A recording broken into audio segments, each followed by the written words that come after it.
आज हम लोग जानेंगे एक एंटरप्रेन्योर फार्म स्टार्ट करने के लिए क्या या एंटरप्रेन्योर फार्म के लिए क्या क्या लीगल रिक्वायरमेंट होता है।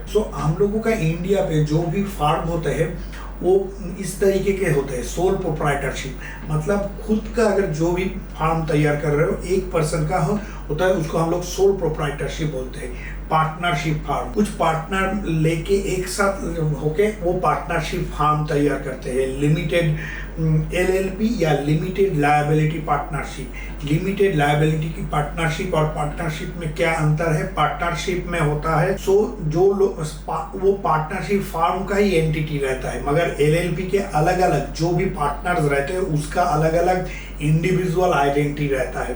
प्राइवेट लिमिटेड कंपनी, जो भी NGOs वगैरह होते हैं, सेक्शन 8 द्वारा कंपनी एंड कोऑपरेटिव सोसाइटी, इस टाइप का कंपनी रहता है।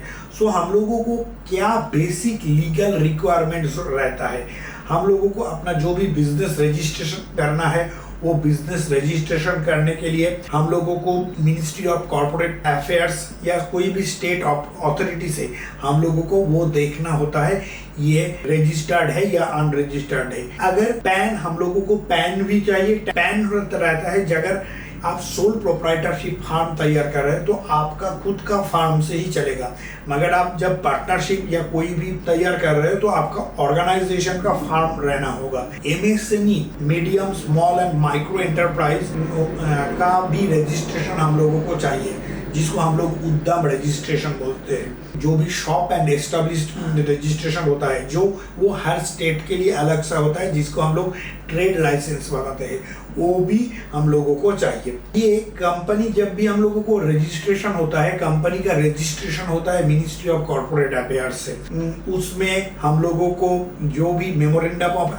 एसोसिएशन वो भी लिखा रहता है और आर्टिकल ऑफ एसोसिएशन वो भी लिखा रहता है। मतलब उसमें क्या रहता है, क्या हम लोगों का ऑर्गेनाइजेशन का रूल्स है, क्या रेगुलेटरी है, वो भी हम लोगों को वहाँ पे मेंशन करना होता है। ऑर्गेनाइजेशन के लिए हम लोगों को डिजिटल सिग्नेचर की भी ज़रूरत है और वो आप हम लोगों को जो भी MCA की पोर्टल है, ministry of corporate affairs portal पे भी वो शो करना चाहिए। क्या बेसिक लाइसेंस लगता है कोई भी अलग अलग सेक्टर्स के लिए? फूड बिजनेस अगर हम लोग स्टार्ट करेंगे तो उसको लिए हम लोगों को चाहिए फसाई लाइसेंस। कोई भी एक्सपोर्ट या इंपोर्ट का काम करेंगे तो हम लोगों को IEC की कोड चाहिए। मैन्युफैक्चरिंग के लिए फैक्ट्री लाइसेंस की जरूरत है। फाइनेंस एंड इंश्योरेंस के लिए हम लोगों को RBI या IRDA अप्रूवल चाहिए। E-कॉमर्स के लिए हम लोगों को डेटा प्राइवेसी एंड GST का चाहिए। हम लोगों को टैक्सेशन का भी जरूरत होता है। इनकम टैक्स रिटर्न, अगर हम लोग कोई भी बिजनेस स्टार्ट करना चाहते हैं तो एज ए एंटरप्रेन्योर अगर हम लोग कोई भी बिजनेस स्टार्ट करेंगे तो आपका खुद का इनकम टैक्स रिटर्न सबमिट करना चाहिए, नहीं तो आप कोई भी बिजनेस स्टार्ट नहीं कर पाएंगे। आपका GST रजिस्ट्रेशन भी होना चाहिए। जब से GST रजिस्ट्रेशन का हम लोगों का जिस मंथ से हम लोगों को GST रजिस्ट्रेशन करेंगे उसी मंथ से हम लोगों को GST फॉर्मेट को फिलअप करना पड़ेगा। वो हम लोग मंथली भी सबमिट कर सकते हैं या क्वार्टरली भी कंप्लीट कर सकते हैं। अगर हम लोग कोई भी TDS डिडक्शन कर रहे हैं या तो उसका भी डिटेल्स हम लोगों को चाहिए। क्या हम लोगों को अकाउंट्स मेंटेन कर रहे हैं, क्या क्या बुक्स मेंटेन कर रहे हैं अकाउंट्स के लिए, वो भी हम लोगों को इंफॉर्मेशन में चाहिए। एज ए एंटरप्रेन्योर अगर हम लोग कोई भी एम्प्लॉय को हायरिंग कर रहे हैं तो हम लोगों को कुछ लेबर लॉ रिलेटेड भी कंप्लायंस चाहिए, जैसे PF प्रोविडेंट फंड हो गया, ESI एम्प्लॉय स्टेट इंश्योरेंस हो गया। अगर आप कोई भी हम लोग एम्प्लॉय को हायर कर रहे हैं तो उसको हम लोग अगर PF प्रोवाइड करेंगे, उसको प्रोवाइड करना पड़ता है, ESI भी प्रोवाइड करना पड़ता है। तो इसके लिए हम लोगों को PF एंड ESI का रजिस्ट्रेशन चाहिए। प्रोफेशनल टैक्स वो हर स्टेट में अलग अलग रहता है, वो प्रोफेशनल टैक्स भी पेमेंट करना पड़ता है। ग्रेचुइटी एंड बोनस टैक्स वो भी हम लोगों को चाहिए। Shop and establishments act, employ agreement templates, जैसे कोई भी आप एम्प्लॉय को हायर कर रहे हो तो वो एम्प्लॉय को हायर करने के लिए उसका क्या क्या जॉब्स में रोल्स एंड रिस्पॉन्सिबिलिटीज है वो लिखित में होना चाहिए। इंटेलेक्चुअल प्रॉपर्टी राइट्स वो भी हम लोगों को चाहिए।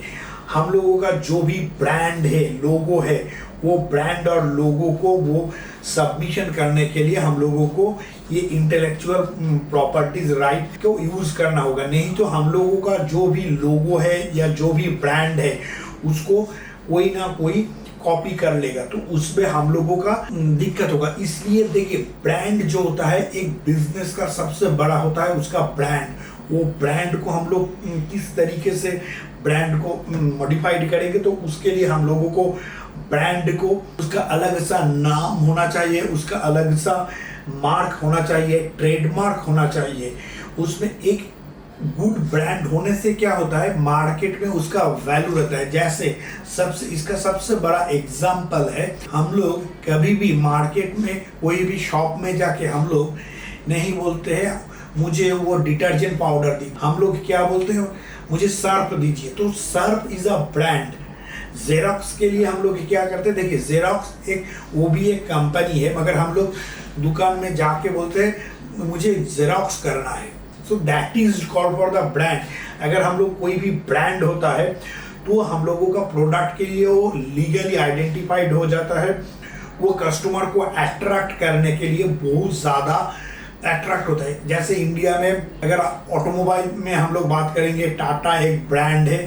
सो मोबाइल इंडस्ट्री में सैमसंग एक ब्रांड है, वीवो एक ब्रांड है। सो ये ब्रांड एक अलग सा मायने रखते हैं। सो एज ए एंटरप्रेन्योर हम लोगों को सोचना पड़ेगा हम लोग कैसे उसको एक ब्रांड दे सकते। सो ये ब्रांड हो सकता है कुछ अल्फा न्यूमेरिक भी हो सकता है, कुछ कॉर्पोरेट नेम भी हो सकता है। ब्रांड के लिए साथ हम लोगों को ट्रेडमार्क भी चाहिए, क्योंकि वो जो ट्रेडमार्क रहता है वो ट्रेडमार्क हम लोगों को अपना जो भी इंटेलेक्चुअल प्रॉपर्टी है वो प्रॉपर्टी से हम लोगों को सेव करते हैं।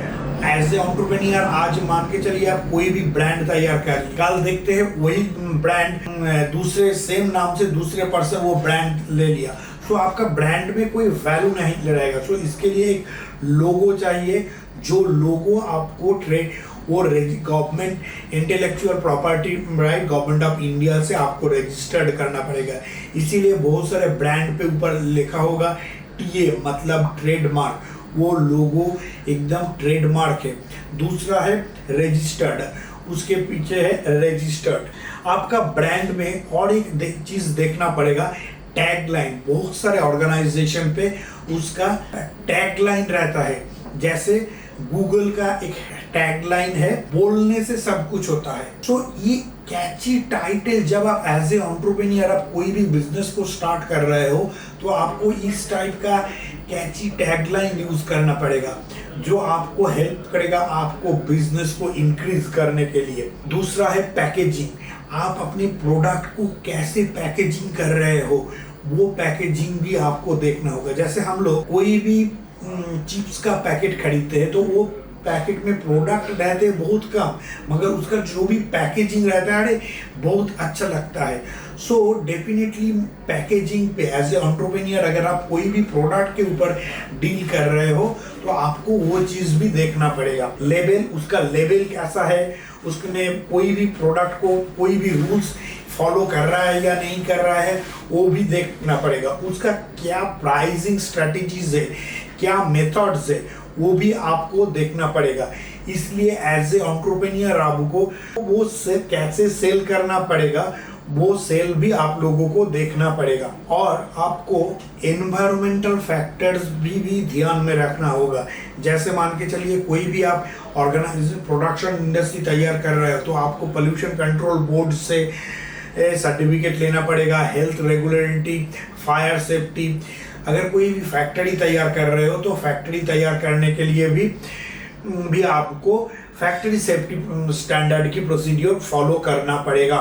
आपको एज ए एंटरप्रेन्योर्स ये जो तरीका है, कोई जो भी लाइसेंस है वो लाइसेंस को भी थोड़ा ध्यान में रखना पड़ेगा। कोई भी अगर लाइसेंस का फीस या उसको रेन्यू ना करने में उसमें पेनाल्टी भी लग सकता है। सो आपको ये कंप्लायंस भी रेन्यू देखना पड़ेगा, क्योंकि बहुत सारे सर्टिफिकेट रहते हैं वो आपको साल साल रेन्यू कराना पड़ता है। जैसे फसाई लाइसेंस हो गया, वो आपको हर 2 साल या 3 साल बाद आपको रेन्यू करना पड़ता है। अगर कोई भी आप बिजनेस के ऊपर ऐसा कॉपीराइट प्रॉब्लम हो गया तो वो आपका बिजनेस को हैम्पर कर सकता है। सो वो कॉपीराइट का भी आपको देखना पड़ेगा। सो यहाँ पे जो भी प्रोसीड्योर्स है, ये प्रोसीड्योर्स को फॉलो कर, अगर आप एज एक एंटरप्रेन्योर ये सब चीज अगर आप फॉलो करेंगे तो आपका बिजनेस को अच्छे से आप रन कर सकते हो।